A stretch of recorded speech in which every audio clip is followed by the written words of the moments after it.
Morning students. Raman की इस classes के द्वारा संचालित इस ऑनलाइन वीडियो क्लासेस में आप सभी बच्चों का मोस्ट वेलकम है। बच्चों, आज हम लोग एक बहुत ही इम्पोर्टेंट टॉपिक पर चर्चा करेंगे, जिसका उपयोग करके हम फाइनल बोर्ड एग्जाम में 5 नंबर सिक्योर कर सकते हैं, 5 नंबर फिक्स कर सकते हैं।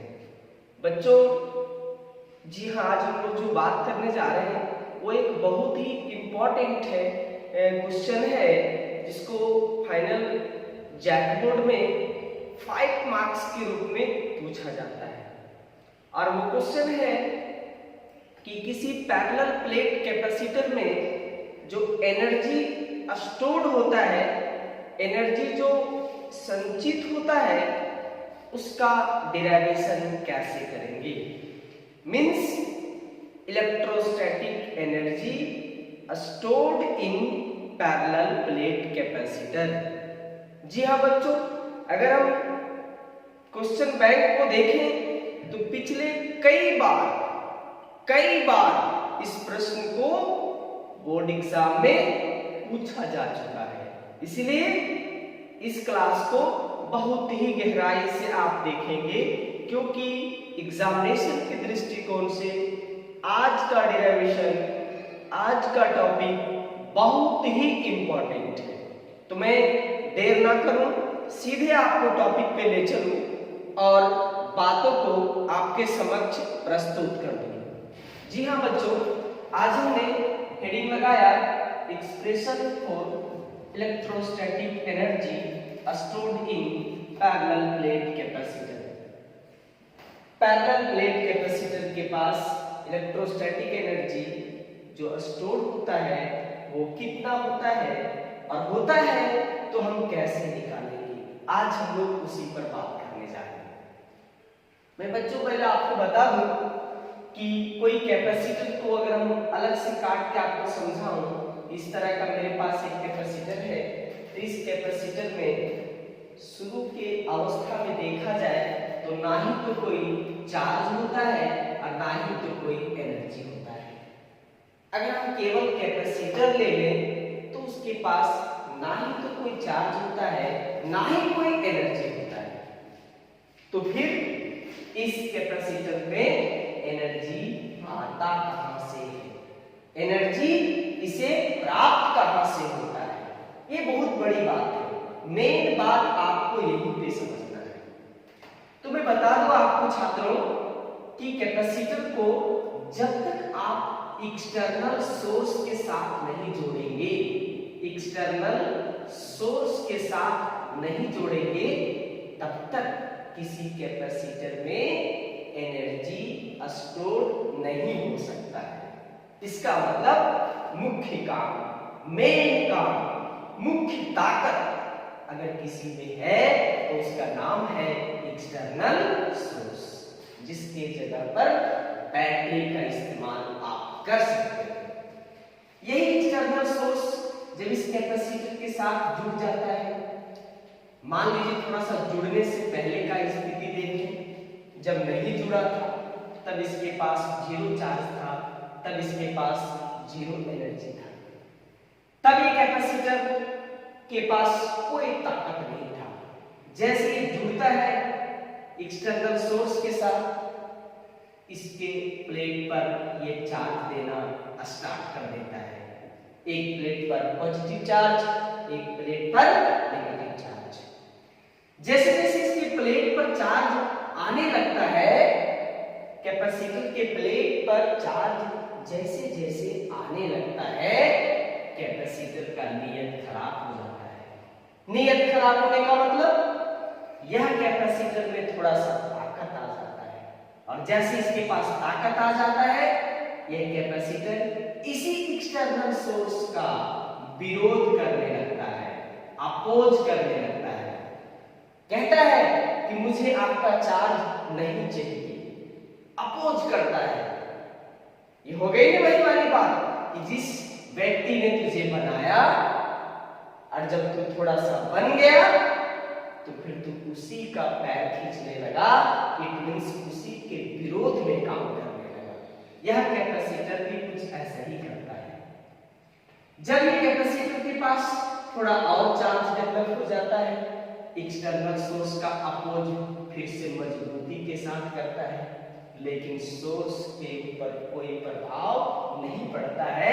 ये कहता है कि कितना भी विरोध कर, हम तुम्हारे प्लेट पर जरूर चार्ज देंगे। दैट मीन्स मैं अपना काम करता रहूंगा, तू विरोध करता रह। और इसी विरोधाभास अवस्था में ये विरोध करता रहता है और एक्सटर्नल सोर्स इस प्लेट पर चार्ज देता रहता है।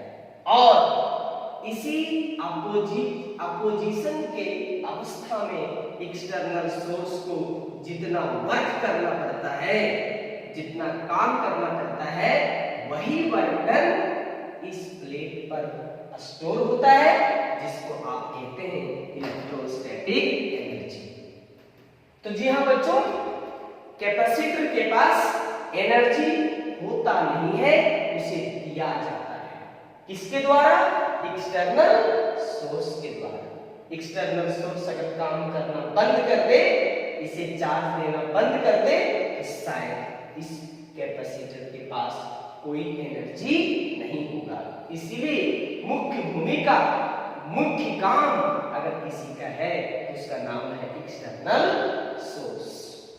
ये वही वाली बात हो गई बच्चों, जब कोई बच्चा पैदा होता है, उसके पास उस समय कोई ताकत नहीं होता है। उसके माता पिता उसे बहुत ही लाड प्यार से उसे खिलाते पिलाते हैं और थोड़ा सा उसको बड़ा करते हैं।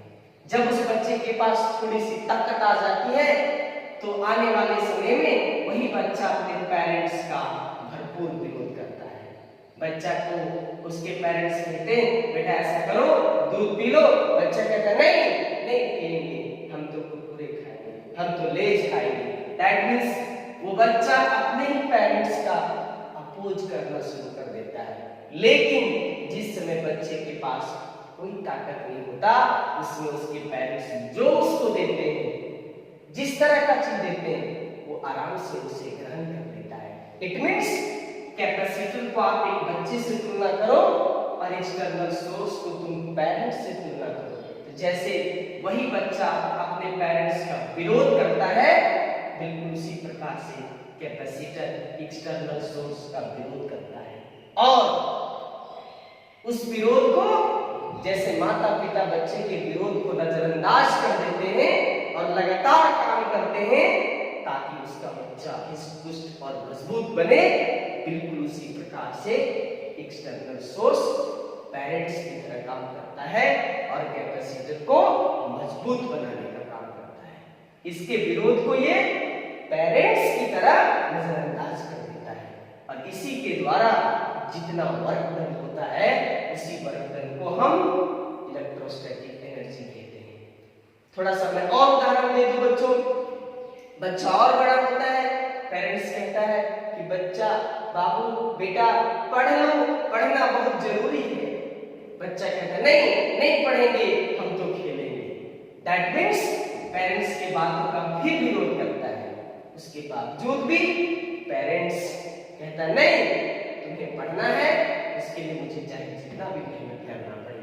और वो लगातार वर्क करते हैं जैसे एक्सटर्नल सोर्स वर्क करता है और इस कैपेसिटर को मजबूत बनाता है, इसको समृद्ध और सुदृढ़ बनाता है। आज हम लोग इसी उदाहरण के साथ इस डिराइवेशन को करेंगे।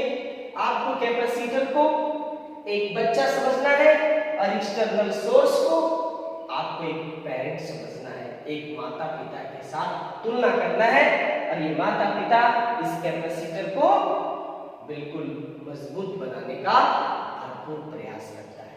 इसी सिलसिले में बच्चों, मैंने एक कैपेसिटर छापा, पैरेलल प्लेट कैपेसिटर, एक पर पॉजिटिव चार्ज, एक पर नेगेटिव चार्ज। मैं फिर आपको याद दिला दूं, शुरू में इसके पास कोई चार्ज नहीं होता है जब तक कि एक्सटर्नल सोर्स के साथ ये जुड़ता नहीं है। जुड़ा, एक पर पॉजिटिव दूसरे पर नेगेटिव चार्ज। मैंने कुछ मान लिया कि जो एक्सटर्नल सोर्स है उसका भी अपना एक ताकत है, जैसे हर माता पिता का अपना एक ताकत होता है। क्या सभी बच्चे के माता पिता बराबर ताकतवर हैं? क्या सभी के माता पिता के पास बराबर धन दौलत है? जी नहीं, सबका अपना एक क्षमता है और उसी क्षमता के अंतर्गत वो अपने बच्चों को जगह पर पहुंचाने का काम करते हैं। वो सबका ताकत अलग अलग होता है। उसी तरह से सभी एक्सटर्नल सोर्स का ताकत एक समान नहीं हो सकता है। जी हाँ बच्चों, मैंने मान लिया V बराबर potential difference of external source, C बराबर capacitance of parallel plate capacitor, Q बराबर electric charge stored in the capacitor, U बराबर electrostatic energy stored in the capacitor. मुझे लगता है कि आप यहाँ से इसको कॉपी में जरूर लिखेंगे।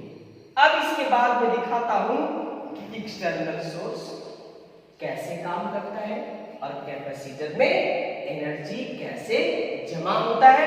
मैं इसका कैलकुलेशन इसके बाद दिखाता हूं। जी हाँ बच्चों, हम लोग कैपेसिटर का बेसिक फॉर्मूला पढ़ेंगे। Basic formula, we know that potential बराबर वर्क डन बटा चार्ज। ये हम लोग पोटेंशियल में सीखे थे। पोटेंशियल का ये बेसिक फॉर्मूला है। मैंने इसे तिरछा क्रॉस कर दिया बच्चों। यहाँ पर हमने dw लिया, स्मॉल वर्क। तो जब काम छोटा करोगे तो वर्क भी छोटा करोगे तो चार्ज भी छोटा स्टोर होगा, मतलब छोटा काम में छोटा आउटपुट मिलेगा। मैंने dq लिखा, तिरछा क्रॉस किया, आया dw equal to v into dt। अब बच्चों v के स्थान पर q बाई c लिख दिया। कैपेसिटर का बेसिक परिभाषा q बराबर सीधे से आप यहां से v के स्थान पर लिख सकते हैं q बट्टा c। मैंने इसको रख दिया, इसे आगे बढ़ा दिया और इसको इक्वेशन फर्स्ट कर दिया। मेरे पास छोटा वर्क डन का एक फॉर्मूला आ गया। फिर आपके मन में सवाल होगा, ये वर्क डन कौन किया? तो बताओ, बच्चों को जगह पे पहुंचाने में, सफल बनाने में काम कौन करता है?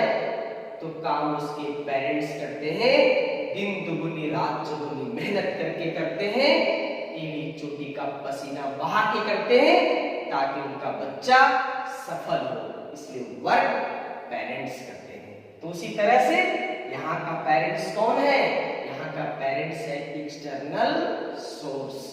इसलिए काम एक्सटर्नल सोर्स के द्वारा किया जाता है। मैंने इसको लिख दिया। अब इसे आगे बढ़ाइए तो छोटा वर्क डन है। हम टोटल वर्क डन निकालना चाहते हैं। सोर्स ने टोटल कितना काम किया, तो उसको लिखा मैंने बच्चों, if W be the total work done by external source to store maximum Q electric charge. यहां पर समझना है आपको बच्चों कि हर पेरेंट्स का अपना एक ताकत फिक्स होता है। मैंने आपको कहा था थोड़ा देर पहले, उसी तरह से हर एक्सटर्नल सोर्स का अपना एक फिक्स ताकत होता है कि हम यहीं तक काम कर सकते हैं। जैसे मान लो किसी पेरेंट्स ने कहा कि बच्चा बेटा तुम कितना भी विरोध कर लो, तुमको हम मैट्रिक पास करा के ही छोड़ेंगे। तो मैट्रिक लास्ट उसका टारगेट है, वो उसका अंतिम क्षमता है। उसी तरह से यहाँ मैंने अंतिम क्षमता क्यों माना? एक्सटर्नल सोर्स का अंतिम क्षमता Q चार्ज देने का है। तो Q हो गया सबसे ऊपर का बाउंड्री। यही आगे चलकर इंटीग्रेशन में अपर लिमिट बनेगा। अपर लिमिट टॉप वाला लिमिट बनेगा। और काम शुरू कहां से हुआ था? जीरो चार्ज से। इसका मतलब जीरो बनेगा लोअर लिमिट और Q बनेगा अपर लिमिट। क्यों? क्योंकि एक्सटर्नल सोर्स का अधिकतम क्षमता Q चार्ज देने का है। Q electric charge in the capacitor. Then तब क्या होगा? इंटीग्रेशन करके हम छोटा वर्क डन को बड़ा वर्क डन बना देंगे।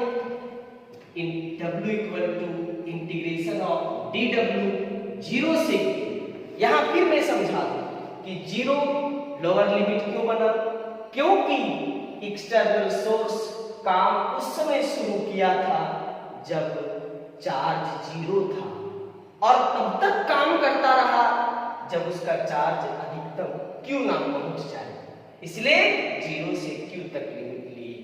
अब इसे इक्वेशन फर्स्ट से dw का मान बैठा लिए Q/C × dq। C कांस्टेंट है बच्चों, मैंने इसे बाहर कर दिया 1/c के रूप में। अब मेरे पास बच गया Q × dq, ये वही इंटीग्रेशन है x × dx। ये मैं यहां लिख देता हूं इस प्रकार से, इंटीग्रेशन x × dx। यहां पावर 1 था, आप इसे लिखा करते थे x² 2 पावर में एक जोड़ देते थे, उसी को नीचे लिखते थे। बिल्कुल उसी तरह से यहां सोचो Q का पावर 1 है, 1 इसे 1 समझे, तो जैसे x का पावर 1 था तो Q का पावर 1 है। अब इसमें 1 जोड़ दोगे तो हो जाएगा Q² 2, जैसे हो गया था x² 2। लिमिट बैठाओगे, एक बार Q के स्थान पर बड़ा Q रखोगे, एक बार Q के स्थान पर 0 को रखोगे, आ जाएगा Q² 2 और 0/2 यानी कि 0। तो हमारा टोटल वर्क डन निकल गया W = Q² 2c। फिर याद करो, ये काम किसने किया, एक्सटर्नल सोर्स ने किया। और वर्क डन एक तरह का एनर्जी होता है। क्या ये नष्ट हो जाएगा? जी नहीं। जैसे माता पिता का द्वारा किया गया काम कभी नष्ट नहीं होता, वो बच्चे के पास जरूर संचित हो जाता है, बच्चे के सफलता के रूप में प्रदर्शित होता है। बिल्कुल उसी तरह से ये वर्क डन एक्सटर्नल सोर्स ने किया है और ये वर्क डन कभी नष्ट नहीं होगा। ये कैपेसिटर के पास स्टोर हो जाएगा, जमा हो जाएगा। उसी को मैंने लिख दिया, this work done by external source stored in the capacitor as electrostatic energy U = W, U = Q² 2c। और मैंने इंपॉर्टेंट कर दिया 5 मार्क्स के लिए 5 नंबर के लिए। मतलब यही वो फॉर्मूला है जिसको परीक्षा में पूछता है और कहता है electrostatic energy parallel plate capacitor में कितना होगा, उसको डिराइव करके दिखाओ। तुरंत हम लोग यहाँ तक पहुंचाएंगे U = Q² 2c के रूप में, और यहाँ पर हमारा फॉर्मूला फाइनल हो जाता है। हमें लगता है कि आप इसका घर में प्रैक्टिस करेंगे, पूरे लेक्चर को, पूरे क्लास को शुरू से लास्ट तक सुनेंगे, ध्यान से सुनेंगे, आपके जेहन में जरूर बैठेगा, ये मुझे पूरा भरोसा है। आगे की बात अगले क्लास में करेंगे बच्चों। धन्यवाद।